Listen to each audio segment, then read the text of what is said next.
Some people don't just feel emotions, they drown in them. A single word can stay in their mind for weeks. A small moment can shape their whole day. And a simple memory can bring tears even years later. People who feel too much often believe something is wrong with them. But the truth is different. Today, we will explore the psychology behind deep feelers, why they experience the world so intensely, where this emotional sensitivity comes from, and how to live with a heart that feels everything. Emotional sensitivity usually begins in childhood. Deep feelers grew up observing everything around them: tones of voice, small changes in mood, tension in the room. Why? Because emotional awareness was their way to stay safe. In many cases, they had to read people to avoid conflict, rejection, or disappointment. And over time, the brain became extremely good at noticing tiny emotional shifts. Not because they chose it, but because they needed it. Feeling deeply is both a gift and a burden. Deep feelers can understand people without words, feel connection instantly, sense lies, tension, or sadness, love intensely, show real empathy, but they can also absorb others' pain, get overwhelmed easily, overthink, struggle with emotional boundaries, feel lonely even around people. Their heart is wide open, and that is beautiful, but painful. Deep feelers become hurt easily for one simple reason. They don't just process events, they process meaning. A normal person hears a neutral comment. A deep feeler hears a change in tone, hesitation, or hidden disappointment. A normal person forgets an argument. A deep feeler remembers every word, every expression, every pause. They don't react to the situation. They react to the emotional layer underneath it. People who feel too much get hurt more easily, not because they are weak, but because they experience the emotional world in high resolution. Where others see a simple moment, a deep feeler sees the entire emotional landscape behind it. Someone says, "I'm fine." Most people hear the words. A deep feeler hears the slight delay before the answer, the softness in the voice, the subtle shift in energy, the way the person avoids eye contact for half a second. They don't just listen to what is said, they listen to what is not said. And this becomes both a gift and a curse.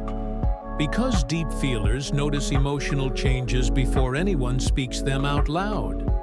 They sense disappointment before it is expressed. They feel rejection before it becomes visible. They can detect emotional distance even in the smallest silence, even in the smallest pause. They carry emotional antennas so finely tuned that even the quietest signal becomes loud. This is why small conflicts affect them deeply. A short argument can stay in their mind for days. A mismatched tone can break their confidence. A cold message can ruin an entire week. They replay conversations over and over, analyzing each moment, each word, each micro-expression, trying to understand what went wrong or what they might have missed. And when someone they care about withdraws, even slightly, they feel the emotional shift immediately. And because they feel it so intensely, they take it personally, even when it has nothing to do with them. Deep feelers don't get hurt because they are fragile. They get hurt because they are open, perceptive, honest, and emotionally alive.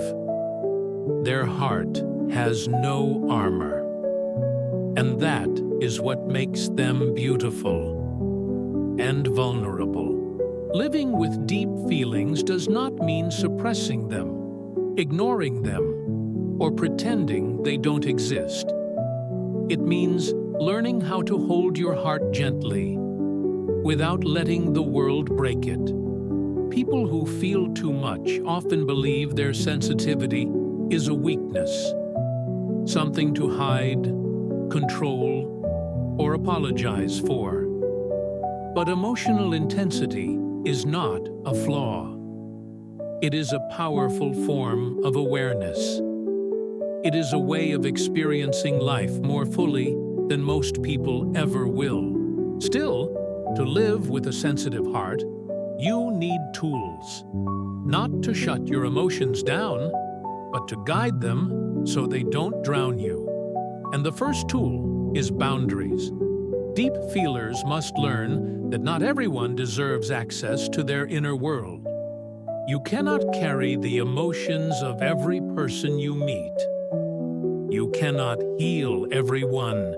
You cannot absorb pain that does not belong to you. Choosing what and who enters your emotional space is not selfish. It is self-protection. The second tool is rest. Emotional sensitivity is like a powerful sense. It gets overwhelmed when exposed to too much noise, intensity, or chaos. Deep feelers need quiet. They need solitude. They need time to breathe without the weight of other people's feelings pressing on them. Rest is not laziness. Rest is survival. The third tool is emotional distance. Not all feelings require reaction. Not every discomfort needs to be processed immediately. Sometimes you must step back and say to yourself, "This emotion is real, but it does not define me. I can let it pass." And the fourth tool, the most important one, is self-compassion. Deep feelers are often hardest on themselves. They call themselves too sensitive, too emotional, too intense, as if sensitivity was something shameful. But the truth is simple. There is nothing too much about feeling deeply. It is the world that is too numb, too rushed, too disconnected. Your sensitivity is proof that your heart is still alive. And if you learn to protect it, to nurture it, to respect it, your emotional depth will not destroy you.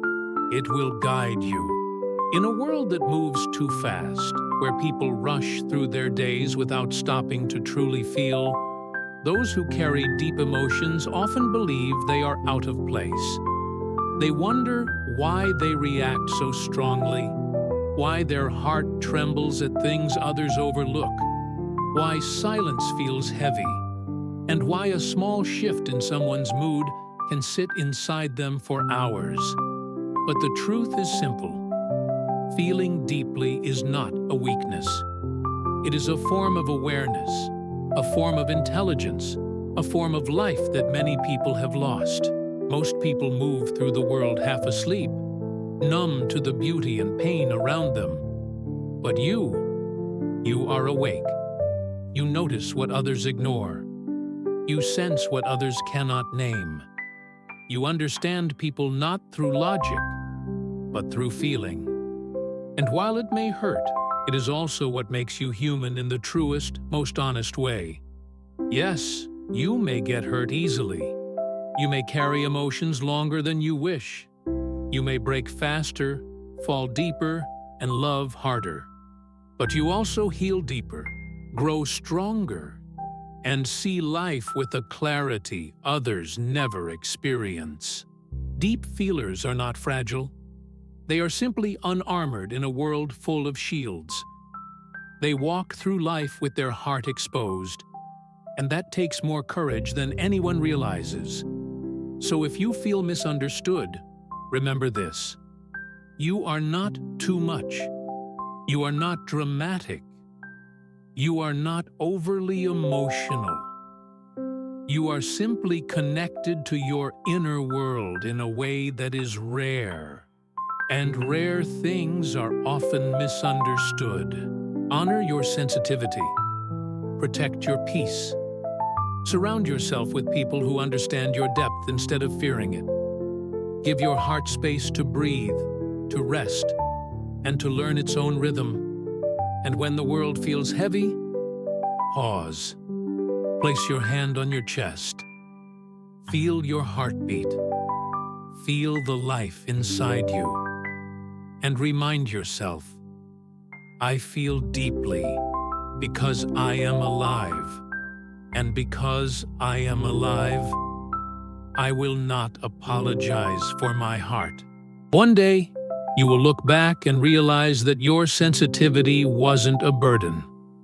It was a compass, guiding you toward the people who can meet you at your depth, toward the life that matches your soul, toward the version of yourself that is whole, honest, and fully awake. You are not alone. You are not broken. You are not too much. You are exactly what this world needs more of. A human being who still knows how to feel.